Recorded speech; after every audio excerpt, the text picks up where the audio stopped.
Bismillahirrahmanirrahim. As the part of topic hydrofarm, a home-based hydroponics farming solution, supervised by Muhammad Adil Rahman. ये groupmates हैं Saad Hussain, Abdul Wasay, Ghulam Jilani, Mohammad Sadullah. Table of content, opportunity and stakeholders, existing systems, problem statement, endeavor, system, and conclusion. These all will be discussed by step. Opportunity and stakeholders. Opportunity self farming एक ऐसा जरिया है जिसकी मदद से लोग प्लांट्स की हेल्दी ग्रोथ कर सकते हैं और ये कॉस्ट इफेक्टिव भी है और नो डाउट लोग पैशन की बिना पर घरों में प्लांटेशन करना चाहते हैं.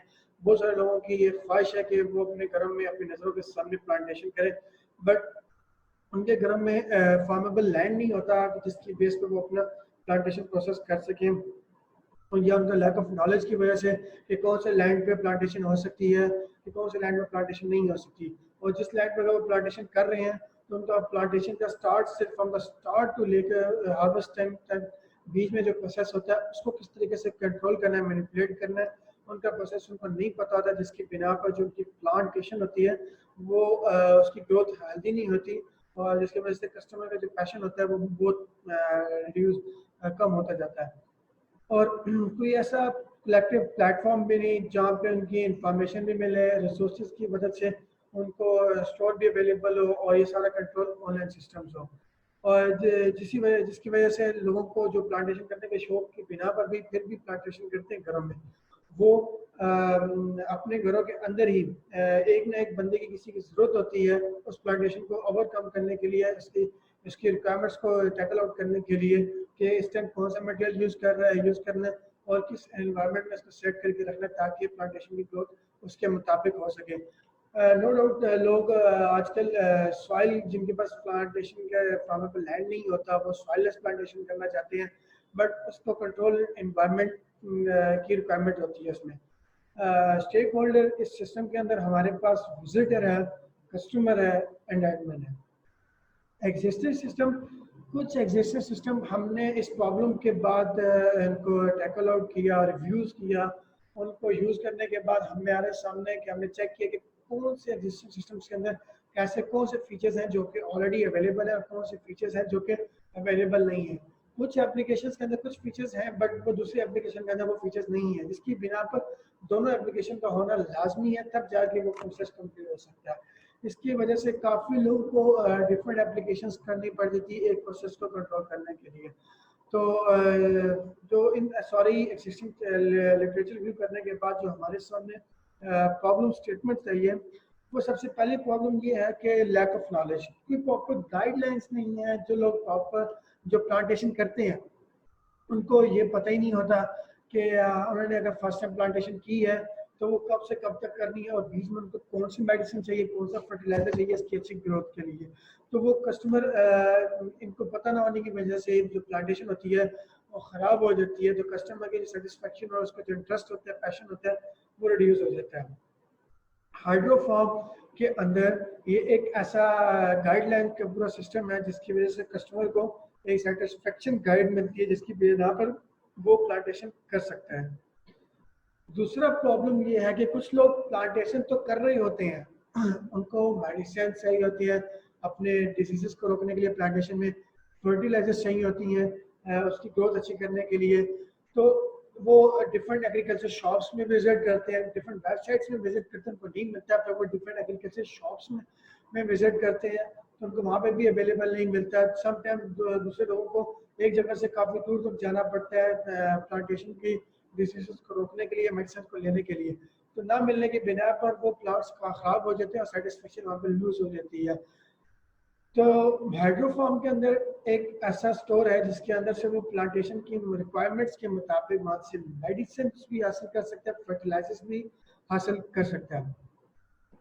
थर्ड प्रॉब्लम ये थी कि मोबाइल एप्लीकेशन को इस तरह की नहीं है जो कि एक फुल कंट्रोल इन्वायरमेंट को मेंटेन रखे, मैनुअली भी और एज वेल एज ऑटोमेटिकली भी.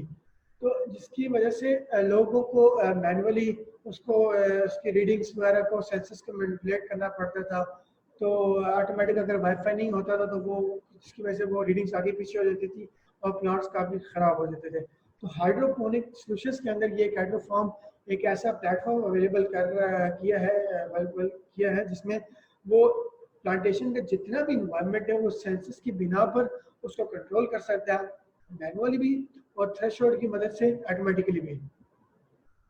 चौथा एप्लीकेशन ऐसा चौथी प्रॉब्लम स्टेटमेंट ऐसी है कि कलेक्टिव पार्ट नहीं है। कुछ एप्लीकेशन है जो कि स्टोर प्रोवाइड करते हैं बट वो इतने प्रॉपर नहीं बने हुए जिसकी वजह से कस्टमर को इजीली लुक एंड फील हो सके।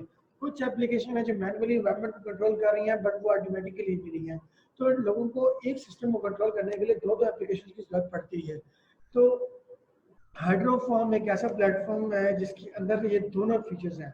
स्टोर भी अवॉइड कर रहा है, स्टोर के साथ साथ आपको गाइड भी दे रहा है कि प्लांटेशन किस तरीके से करनी है और किस कंट्रोल लेवल तक करनी है, और ये मैनुअली भी कंट्रोल की जा सकती है और ऑटोमेटिकली भी कंट्रोल की जा सकती है। एंड्योवर में हमारे जो रोल्स ऑफ टीम मेंबर है कि हमें सिस्टम को गैदर करते वक्त उसकी रिक्वायरमेंट्स वगैरह की फीचर्स को फैच आउट करते वक्त हमें जो भी प्रॉब्लम डिस्कस फेस हुई है हमने वो सुपरवाइजर से डिस्कस की हैं और सुपरवाइजर ने हमें उनकी गाइडलाइंस हिंट्स दी हैं। फिर हमने उस गाइडलाइंस और हिंट्स को मद्देनजर रखते हुए उनके एफर्ट्स रेडी किए हैं। फिर टीम लीड के साथ बैठकर हमने उस चीज़ को डिस्कस किया है और उसका एक हमने नमूना हमने एफर्ट्स की बेस पे रखा है।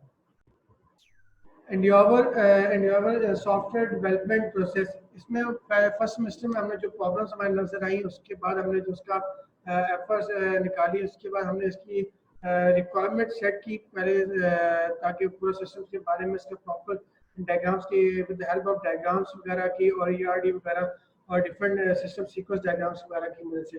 उसके बाद हमने जो एफर्ट्स का डिज़ाइन सेट किया प्रोटोटाइप, और फिर उस प्रोटोटाइप को हमने डेवलपमेंट की शक्ल में लेकर आए सेकंड सेमेस्टर में। फिर डेवलपमेंट के साथ साथ हमने उसकी टेस्टिंग भी शुरू की और टेस्टिंग पे जब हमने एनवायरनमेंट में उसको सेट किया और उसकी इंटीग्रेशंस वगैरह की तो उसमें काफ़ी फ्लॉज वगैरह है, तो उसके फिर हमने मेंटेनेंस वगैरह भी सेकंड सेमेस्टर में ही की। वे ऑफ वर्किंग ये है कि फर्स्ट सेमेस्टर में जो रिक्वायरमेंट्स में हमारे पास हमने जो एफर्ट्स निकाले उसके बाद यूज केस डायग्राम्स वगैरह निकाले, उसके बाद SSC ERD वगैरह क्लास डायग्राम और सिस्टम की आर्किटेक्चर रिव्यू, ये सब कुछ हमने यूनिवर्सिटी के अंदर बैठ के लाइब्रेरी में ये सारा काम किया। और अगर इसमें कोई प्रॉब्लम्स वगैरह आते थे तो वो जूम में या टीम वीवर्स में हम लोग एक दूसरे की हेल्प से एज ए टीम मेट्स हम लोग हेल्प करते रहे। और साथ साथ इसका जो फ्रंट एंड डिज़ाइन किया गया था उसके बाद हमने इसकी इम्प्लीमेंटेशन डिवाइड की हुई थी। फिर इससे इम्प्लीमेंटेशन में अगर किसी का कोई भी इशू आता था तो वो हम लोग जूम की मदद से या फिर लाइब्रेरी में बैठ कर इसको रिजॉल्व करते थे। फिर इसका जो फिर हमने सिस्टम को टेस्ट किया according to the test cases और टेस्ट डेटा जो पहले से डिफाइन किए हुए थे। फिर उसको उसके सिस्टम को परफॉर्मेंस को मेंटेन किया according to the needs of requirement.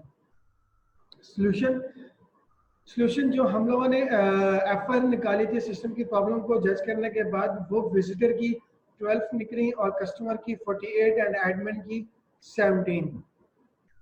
ये सब इंफॉर्मेशन जो एफआर वगैरह जो निकली है ये लोगों की इंफॉर्मेशन डिफरेंट रिव्यूज से निकली, डिफरेंट एप्लीकेशन को लिटरेचर रिव्यू करने के बाद फीचर्स को मद्देनजर रखते हुए कि कौन से फीचर्स किसमें किस तरह कम है और उसको किस तरह ओवरकम किया जा सकता है, ये सब उनको मद्देनजर रखते हुए ये एफर्ट सारी निकाली गई।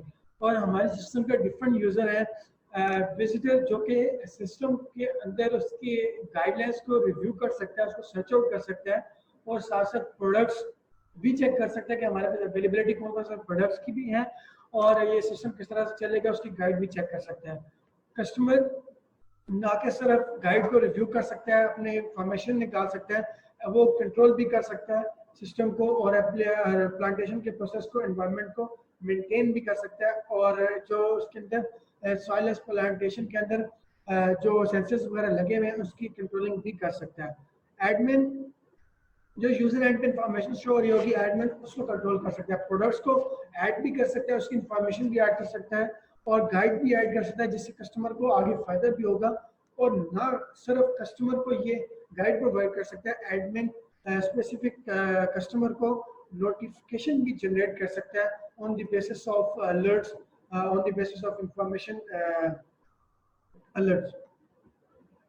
डिजाइन समरी में ये है कि जो यूज केसेस हम लोगों ने डिजाइन किए थे उसमें विजिटर के 12 यूज केसेस डिफाइन हुए हैं, 48 केसेस कस्टमर के डिफाइन हुए हैं और एडमिन के 78 केसेस जो कि पूरे सिस्टम में डिफरेंट लेवल पे यूज हो रहे हैं, उनकी अपनी अपनी फंक्शनलिटीज हैं। एसएसडीज जो कि सिस्टम की कस्टमर के साथ क्या लिंकिंग है, क्या प्रोसेस होना है, वो सारा कुछ इस एसएसडीज में बताएगी। विजिटर की 3 है, कस्टमर की 13 है एंड एडमिन की 6 है। डिजाइन समरी में हम लोगों ने सिस्टम को ज़्यादा एक्सप्लेन करने के लिए अपनी फिजिबिलिटीज़ के लिए सॉफ्टवेयर इंजीनियरिंग की रिक्वायरमेंट्स के लिए कुछ डायग्राम्स बनाए जिससे सिस्टम अच्छे से एक्सप्लेन हो सकता है। Activity diagram, architecture diagram, class diagram, deployment diagram and ERD diagram, ताकि पूरे सिस्टम का एक दूसरे से क्या रिलेशन है, किस फील्ड का किससे क्या रिलेशन है, ये सारा कुछ इन डायग्राम्स की मदद से हमें डिप्लॉयमेंट के डेवलपमेंट के टाइम हेल्प प्रोवाइड करता है। इम्प्लीमेंटेशन समरी, इम्प्लीमेंटेशन समरी में एडमिन वेब बेस पे बना हुआ है पीएचपी की कोडिंग के साथ और बूस्टर फ्रंट एंड के साथ, और इसकी जो डेटाबेस है वो माईएसक्यूएल की मदद से बनाई गई है और ये वेब बेस पे सिर्फ एडमिन है और एंड्रॉइड बेस पे विजिटर और कस्टमर है। इसकी जो डेवलपमेंट की गई है वो नेटिव जावा पे की गई है और इसकी एपीआई जो है वो पीएचपी में लिखी गई है। और इसको लिखने के बाद जो टेस्ट केसेस और टेस्ट ब्लैक बॉक्स हम टेस्टिंग बनाई गई थी उसको फिर हमने इम्प्लीमेंट किया इस कोडिंग के ऊपर कि आया जो टेस्ट केसेस टेस्ट डेटा हम लोगों ने डिफाइन किया वो क्या उनकी परफॉर्मेंस वेल एंड गुड है according to the needs of requirements. After the end of this conclusion ये बनता है कि हमारा पूरा एम रहा है कि जो लोग प्लांटेशन घर में करना चाहते हैं हम उनको एक फिजिबल एनवायरनमेंट प्रोवाइड करें। उस एनवायरनमेंट में ये है कि वो सॉइललेस प्लांटेशन करें through the mobile application, manually भी और ऑटोमेटिकली भी, और उस प्लांटेशन को मैनिपुलेट करने के लिए from the first day to the end day हम लोग उनको पूरा प्रोसेस दें ताकि उनको पता चले कि कौन से दिन में कितनी रीडिंग्स के साथ इसको कंट्रोल करना है सेंसर्स को, और अगर वो मैनुअली कंट्रोल करने देते हैं तो मैनुअली कर लें, अगर ऑटोमेटिकली करना तो थ्रेशोल्ड की मदद से वो ऑटोमेटिकली भी उसको कंप्लीट कर सकते हैं। और वो किस तरीके से करना है उसकी सारी प्रॉपर गाइडलाइंस एक गाइड्स में अवेलेबल है। अगर इन द फील्ड ऑफ उनकी हमारी पूरी कोशिश रही है कि कस्टमर को उसकी प्लांटेशन के मुताबिक अगर कोई मटेरियल मेडिसिन फर्टिलाइजर वगैरह या हार्डवेयर का कोई पार्ट्स वगैरह चाहिए हो तो वो हमारे स्टोर से उनको इजीली अवेलेबल हो सके। और मेन हमारा जो एम रहा है कि वो हम कस्टमर का जो पैशन है उस पर कोई हर्डल ना आने दे प्लांटेशन की। That's all. जज़ाकल्लाह।